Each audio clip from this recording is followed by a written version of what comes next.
Hi there, I'm Christine the Gemini Stitcher and welcome to my YouTube channel. This is part 4 of my Fabric Destash challenge, and can you believe we're into March already? It's been going really well, although I did have a teeny weeny hiccup where I bought some fabrics, and I've done a video showing you I've been honest about it. Because I decided to give myself a little treat for getting to £10 weight loss in fabric. And that is a quarter of the way towards my £40 loss from my stash for the year. I'm not adding any new fabrics to my stash and keeping them completely separate. And I'm only going to use those fabrics when I've reached my monthly target, which should be about between £3 and £5. So what have I done so far for March? I've done 2 outfits, 4 garments, busy bee, and they're all from my fabric stash, not from the new stuff that I've bought. I've been really tempted, but I haven't washed it. So if I haven't washed it, I can't use it. That's the way I'm working at the moment. So once I get myself to my monthly target, then I'm allowing myself to dip into my new fabrics for the remainder of the month. But if I don't reach my target, which is £3 to £5, then I can't use any of my new fabrics. So what have I made this month so far? I've made the Viola top from Forget Me Not Patterns, which I've got on, and I'll just lean back a little bit and you can see the gorgeous pleat details in the front of this top. It's a jersey top, but it's quite a loose fit, and I've teamed that with some Sasha trousers for spring, which you'll see when I do my little twirl in a minute. It's been made in a cotton jersey in a lovely rust colour with some black seed dots all over it. I did want to possibly do it in a plain fabric because then you would see the fold details better, but I had to use fabric from my stash and I didn't have any plain. So when I make another one, I will be making it in a plain, probably a bright pink, I fancy, and then you'll see the detail a little bit more in the front. So it wasn't easy, as I've said. Take your time if you're going to do this pattern. Don't be off put by it. And there is a video that you can watch to help you do the front folds, which was absolutely brilliant and really helpful. But as I said, I still took my time with it. A jersey top that should have taken a couple of hours took me all day yesterday. But that's the Viola top. So without further ado, I will give you a little twirl of the Viola top with my Sasha trousers. And then I'll have a little chat about the sashes. See you in a minute.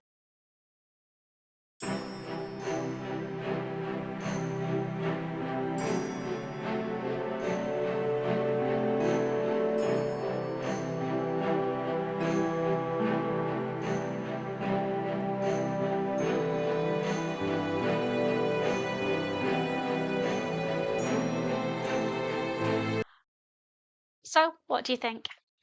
I think I'm going to wear this outfit an awful lot over the spring, and I'm quite pleased with how it fits. The only thing is I would have probably done a narrow shoulder adjustment because the sleeve heads aren't fitting where my shoulder is. So next time I will do a narrow shoulder adjustment on this, but apart from that, I'm really happy with the fit. I did measure my size and I did it true to size. So I'm a 35 bust, so I've done it as a size 6 and I'm pleased with the fit. So the sashes, they're my favourite summer trouser pattern, without a doubt. You need fabrics with a bit of a stretch, not a huge amount, but a slight stretch to it. And the gorgeous navy blue cotton fabric that I've made them in was from, yes, one of my favourite shops, Guthrie and Garney. I got it last summer, so whether they've still got any of this in, but they do have quite a few cotton stretch fabrics that are really, really good for the sashes. The sashes are a good true fit. However, because I'm of a certain age and my waistline expands on a regular basis, stretch fabrics is great, but I've done them in a size 4 and then I've graded out at the waist to a size 6. It is what it is, girls. I'm never going to be a size 4 all over. You can add front pockets and you can have back welt pockets as well, which I would not recommend if you're new to making trousers. I would go for the plain version, no pockets, and focus on zip. And believe you me, you'll find it a lot easier than you think. So let's move on to my next outfit and see what we think of that one. So my second outfit for my D-Stash March challenge is the Vetiver blouse. I've already made 2 of these and I've made a third one, but this one is from D-Stash Fabric as well. I've done the short sleeve version in a lovely, it's like a peacock blue background in this viscose, which I think I got from Little Miss So-and-so. I will be checking where I've got all the fabrics from and putting the links at the bottom for you afterwards. But I've obviously, because they're D-Stash fabrics, I can't guarantee. And this one certainly not, because I know it was a remnant that I bought. Because I loved the fabric. How gorgeous is that? It's like the flowers are painted on it. Anyway, getting all excited about fabric and not talking about my D-Stash challenge. So, this is the Vetiver blouse, and I have teamed it with a pair of the Mitchell trousers from Closet Core Patterns. Now, both of these garments are also part of my Make 9 challenge, so I'm eating into that challenge at the same time as well, which is great. I've spoken about the Vetiver blouse on one of my other videos, so if you want more detail on how I got on making these, then bob over to that one. It's part of my Make 9 challenge and it is the first garment make on there. The Mitchells are also, they're actually the next garment. How weird, I must be obsessed with doing things in order, because so far all my Make 9 challenge garments have been done in the order that they're on my Make 9 grid. I don't think I'll carry on doing that, but we'll see. So what did I think of the Mitchells? They are a reasonably easy make, not a beginner pattern. And if you've never made trousers before, then stay clear of them. Do the sashes, they're a much easier option. So the Mitchells come in 2 different styles, and I'll just bob them up so that you can see them. The first one, which is the ones that I've made this time, and you'll see when I do my twirl, hopefully. They are the tapered leg version, which I do like, but the reason I put the Mitchells on my Make 9 was to make some wide leg linen trousers. I don't have any in my wardrobe for spring or summer, and I normally steer clear of them because being 5 nothing, they can be a little bit dwarfing. But I'm hoping that if I make my own and they're made in proportion, then they may not look as bad and I might get away with them. We will see.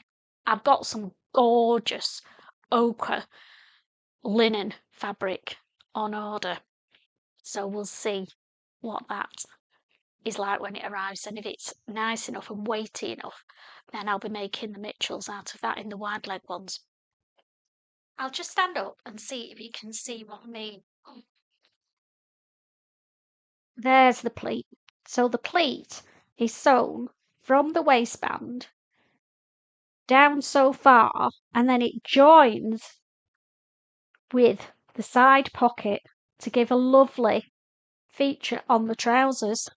And there you can see how the pleat sits, which is unusual. I've never done that before.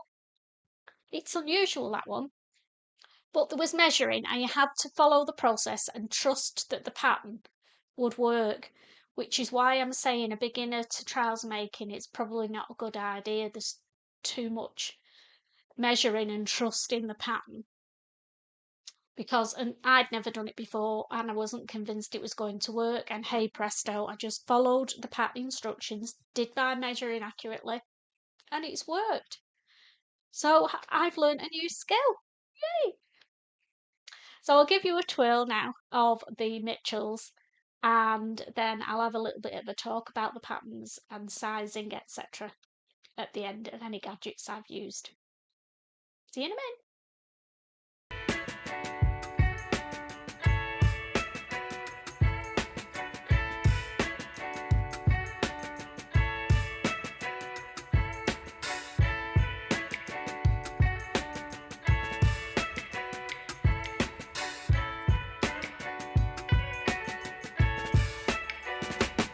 So that's March de-stash makes so far.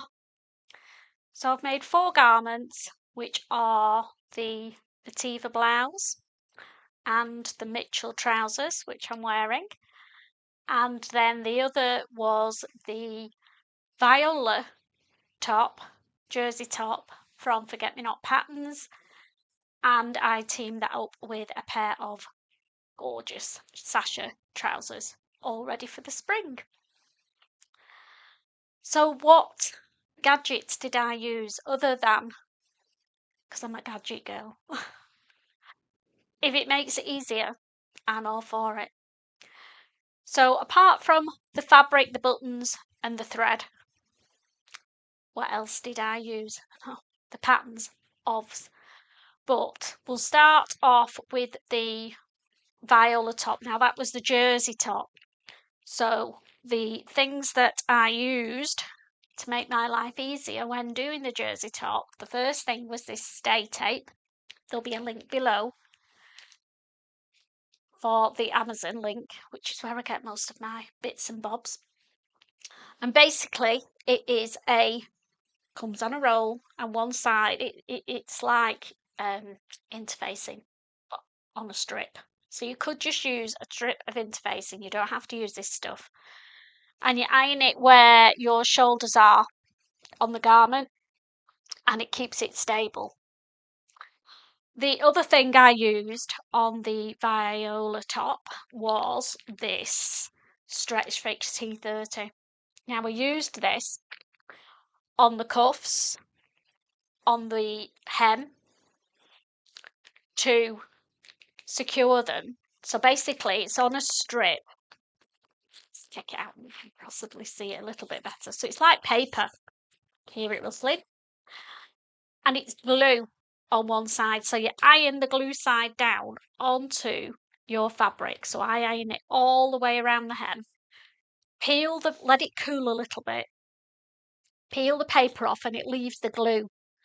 Then fold it in half so it's glue to glue, and iron it round again, and it secures it in place. Now that isn't your hem finished, because once your garment's been washed a few times, that hem would come down or your cuff.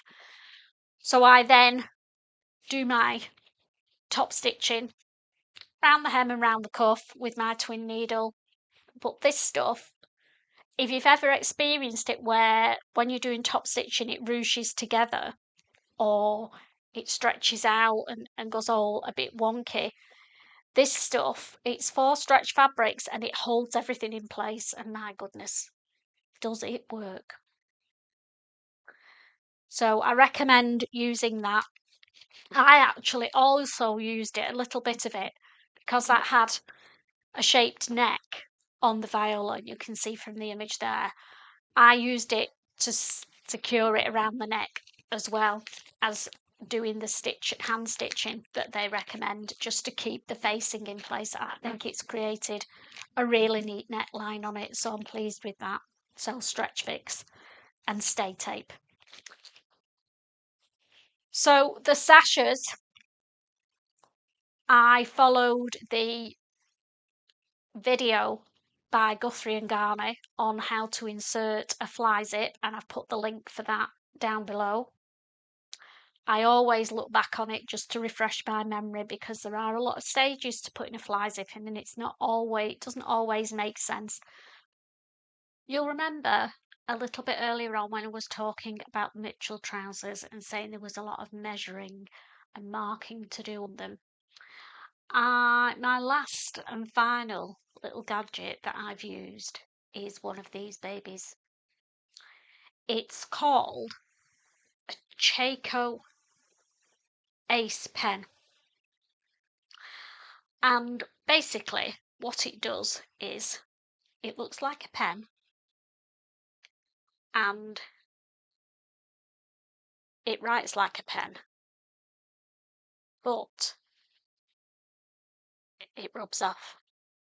On your fabric, you will probably have to leave it until it's washed. If it doesn't come off with some tissue paper or kitchen roll just wiped over it, it will definitely come off once it's been washed. So don't worry about it. It means you get precise marking because the end of the pen is quite pointy, precise. And they come in lots of different colours. I got myself a pack of about 10 pens with an assortment of colours in, because I leave them everywhere and can never find the damn things when I need them. So I've got these all over the house.